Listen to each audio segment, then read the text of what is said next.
What is the definition of a true, just society? I think that the answer depends on the situation you're in.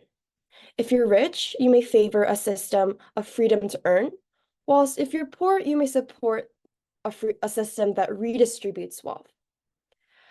But what would be your definition of fair if you're behind a veil of ignorance? This concept, introduced by philosopher John Rawls, prompts us to design a society without knowledge of our own position within it. I haven't questioned the propensity of this much until I came across Suzanne Collins' The Hunger Games. In this dystopian world, the veil is lifted to expose the 12 districts of varying races and socioeconomic status. And within this, it made me question what true justice looks like. This is The Hunger Games. Welcome, welcome, welcome. The rules of the Hunger Games are simple. In punishment for the uprising, each of the 12 districts must provide one girl and one boy, called tributes, to participate in a fight to death. The last tribute standing wins. Taking the kids from my districts, forcing them to kill one another while we watch. This is the capital's way of reminding us how totally we are at their mercy. How little chance we would stand of surviving another rebellion.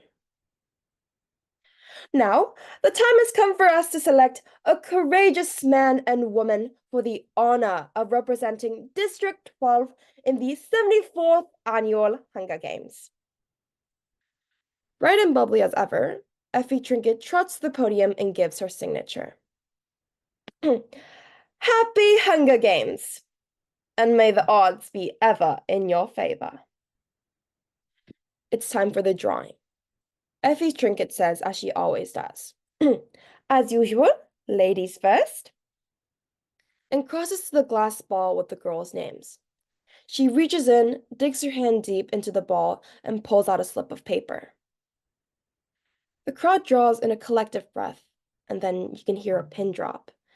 And I'm feeling nauseous and so desperately hoping that it's not me, that it's not me, that it's not me.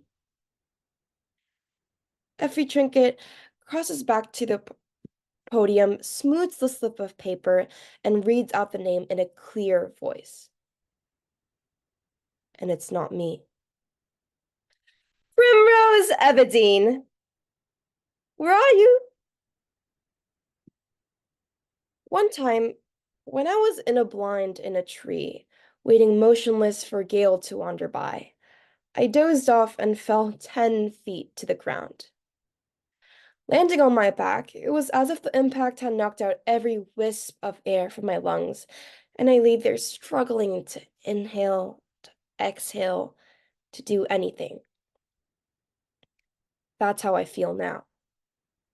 There must have been some mistake. This can't be happening. Prim was one slip of paper in thousands. One slip in thousands.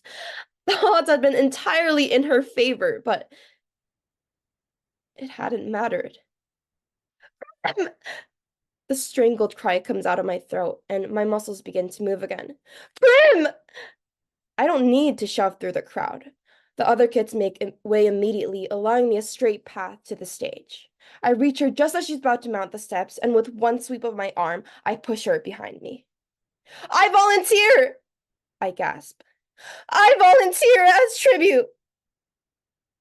There's some confusion on the stage. District 12 hasn't had a volunteer in decades, and the protocol has become rusty. In some districts in which winning the reaping is such a great honor, people are eager to risk their lives. But in District 12, where the word tribute is pretty much synonymous with the word corpse, volunteers are all but extinct. Lovely, says Effie Trinket. District 12's very first volunteer. Come on, dear. She pulls me onto the stage. What's your name? I swallow hard. Countess Everdeen, I say. Well, I bet my hat that was your sister, wasn't it? Come on, everybody, let's give a big round of applause to our very first volunteer, Katniss Everdeen.